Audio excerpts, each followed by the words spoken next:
ఇటువంటి ఆరోపణలు చేసినప్పుడు yes, it comes under criminal activity. పొద్దున్న నన్ను అడిగారు ఒకళ్ళిద్దరు ఫోన్ చేశాక, మీరేమైనా కంప్లైంట్ ఇద్దాం అనుకుంటున్నారా, వీడి మీద కంప్లైంట్ ఇద్దాం అనుకుంటున్నారా? ఎందుకంటే అతను ఒక హత్యకు ప్రేరేపించే విధంగా మాట్లాడాడు, సమాధి కడతానన్నాడు, నాలుగు కోసి వేరే వాళ్ళకి పార్సిల్ చేస్తానన్నాడు. మరి ఈ రకంగా వ్యక్తిగతంగా హింసించే విధంగా, ఇప్పుడు ఏదో నాకు ఏదో ఏదో పందిలో ఉన్నామన్నాడు, ఏదో ఉన్నామంటే అది ఓకే, అది పరువు నష్టం. సో పరువు నష్టం కేసు వేసుకుంటాం. పరువే లేనివాడి మీద అసలు పరువే లేదు, ఎంతగానే వేస్తాం, ఏమని వేస్తాం. సో ఈ కేసులన్నీ వేస్ట్. కానీ ఇక్కడ మాట్లాడింది ఫిజికల్గా మాట్లాడాడు. సో ఫిజికల్గా మాట్లాడినప్పుడు కేసు పెడతావా అని నన్ను అడిగితే ఆలోచించాను నేను కూడా. కానీ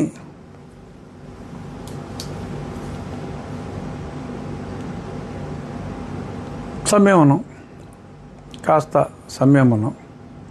ఎందుకంటే మొన్న మధ్య పవన్ కళ్యాణ్ గారు ఒక స్టేట్మెంట్ ఇచ్చారు. ఏమని చెప్పారు మీకు గుర్తుందా?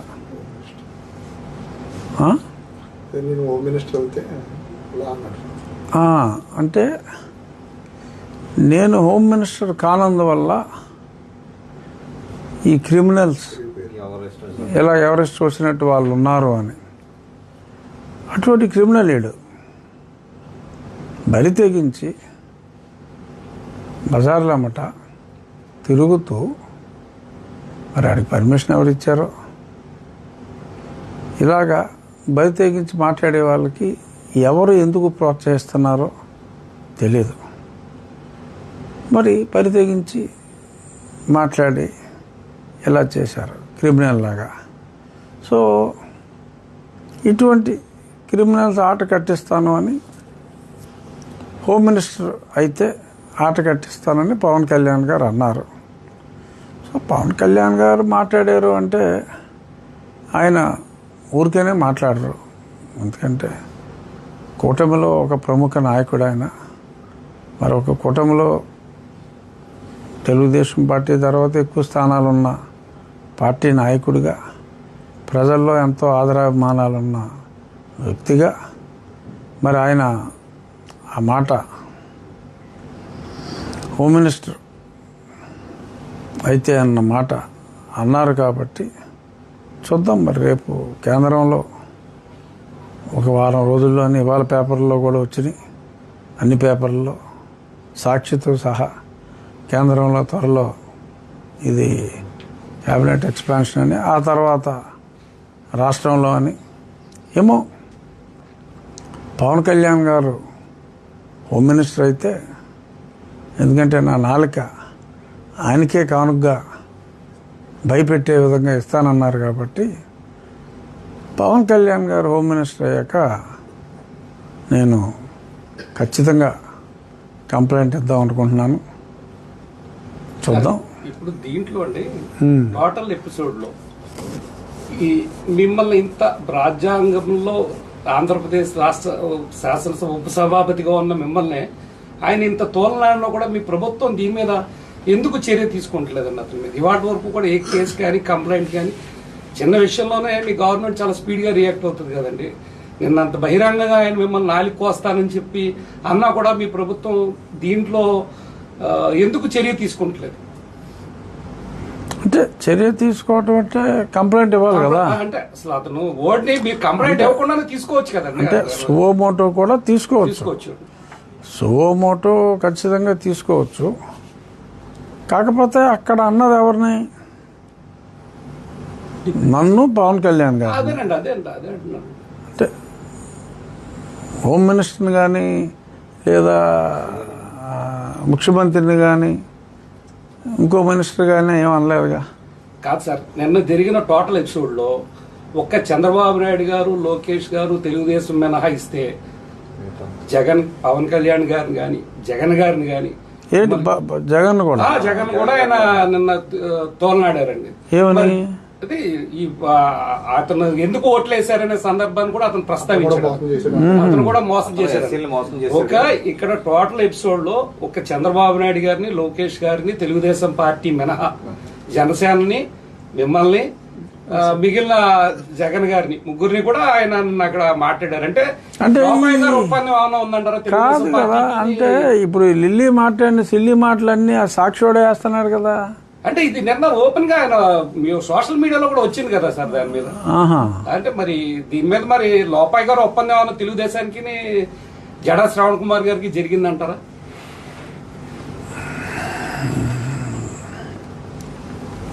నాన్నగారు ఇప్పుడు ఇలాంటి ఇబ్బంది పెట్టే ప్రశ్నలే ఆయన ఇప్పుడు మీరు ఇలా ఇబ్బంది పెట్టే ప్రశ్నలే వేస్తున్నారు నాని. సో ఏంటి మళ్ళీ క్లుప్తంగా అడగండి ఒకసారి. ఇదే తెలుగుదేశం పార్టీ అగ్రనేతలైన లోకేష్ గారిని కానీ, చంద్రబాబు నాయుడు గారిని కానీ, తెలుగుదేశం పార్టీని ఎక్కడా కామెంట్ చేయలేదండి ఆయన. పోనీ మెచ్చుకున్నాడా? జనసేన పోనీ కామెంట్ చేయలేదు, పోనీ మెచ్చుకోలేదుగా. కామెంట్ అసలు వాళ్ళ ప్రస్తావన రాలేదు సార్, అక్కడ ప్రస్తావన తీసుకోలేదండి. తెలుగుదేశం పార్టీని మెచ్చుకున్నట్టే రకంగా ఏమన్నాడు? తెలుగుదేశం పార్టీ చూసి రారం చూసి నేర్చుకోవాలి అని పార్టీ పెట్టిన కానీ పొగుడతారు. వాళ్ళ విధి విధానాలన్నీ బాగానే ఉన్నాయి. మా పార్టీని మెచ్చుకున్నాడు, నన్ను తెచ్చాడు, కళ్యాణ్ గారిని తెచ్చాడు, జగన్ గారిని ఏమో మాకు ఎస్సీలకి ఆయన ఎప్పుడు కూడా ఎస్సీలు పార్టీ పార్టీ అని చెప్పుకుంటాడు తప్ప ఏం చేసింది ఏమీ లేదు అని చెప్పేసి ఆయన చెప్పారు. అంటే ఈ టోటల్ ఎపిసోడ్ లో తెలుగుదేశం పార్టీ జడా శ్రవణ్ కుమార్ కి మధ్య ఏమన్నా ఆంతరంగిక చర్చ గానీ, ఆంతరంగిక ఈ జరిగినాయి అంటారండి? ఒప్పందాలు ఏమన్నా జరిగినాయి అంటారా? జరుగుంటాయా అని అని మీరు అడుగుతున్నారు. అటువంటివి జరగకూడదు అని నేను అనుకుంటున్నా. జరిగి ఉండకూడదని కాదు, జరగకూడదు అని నేను అనుకుంటున్నా. బట్ అంటే మరి అతను మొన్నటిదాకా చంద్రబాబు నాయుడు గారిని గట్టిగానే తెచ్చాడు.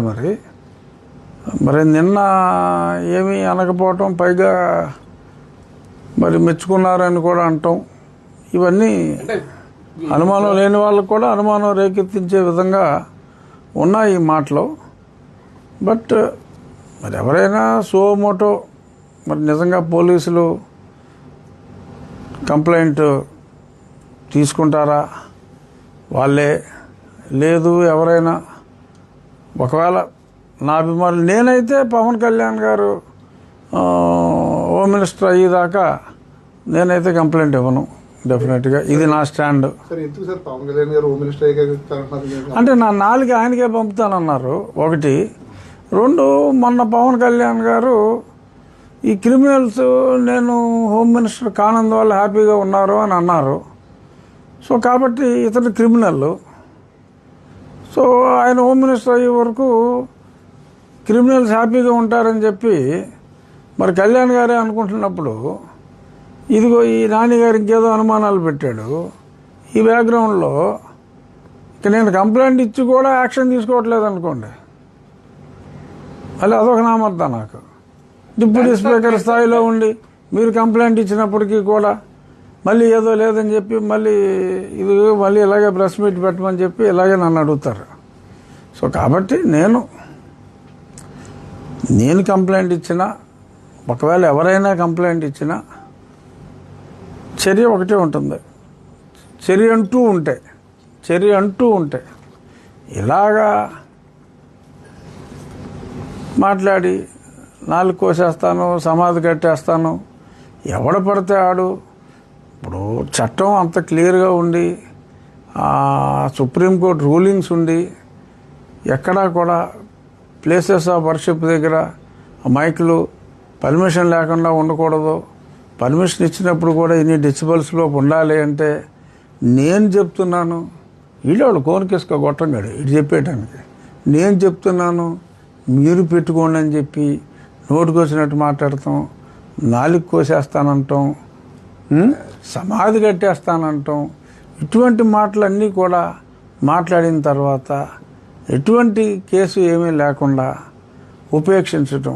పైగా ఇవాడేమన్నా ప్రజానాయకుడు అంటే సార్ 71 కోట్లు వచ్చినాయి, మరి అలాగా మాట్లాడేస్తూ ఉంటే ఈ రకంగా మాట్లాడిన తర్వాత కూడా ఉపేక్షిస్తాయి. డెఫినెట్గా నాకు తెలిసి ఎవరొకరు కంప్లైంట్ ఇస్తారు నా తరఫున. నన్ను అభిమానించే వాళ్ళు, అతన్ని అభిమానించే క్రైస్తవులందరూ అతన్నే అభిమానిస్తున్నారని చెప్పి అతను ఒక అపోహలో ఉంటే ఖచ్చితంగా హిందువులందరూ నన్ను అభిమానించాలి. అంటే 14% అభిమానిస్తున్నారన్న భ్రమలో అతను ఉంటే 80% అభిమానిస్తున్నారు అన్న భ్రమలో నేను ఉండొచ్చు. ఆ 80లో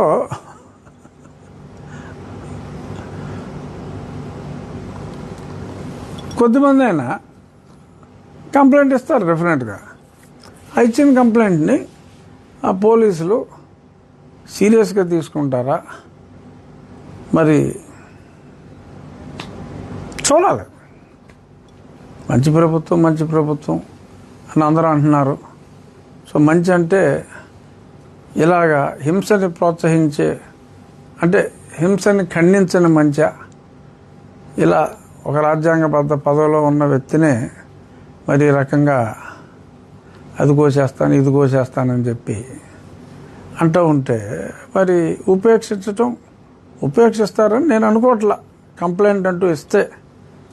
కానీ నేను మళ్ళీ చెప్తున్నా, నేను కంప్లైంట్ ఇవ్వను.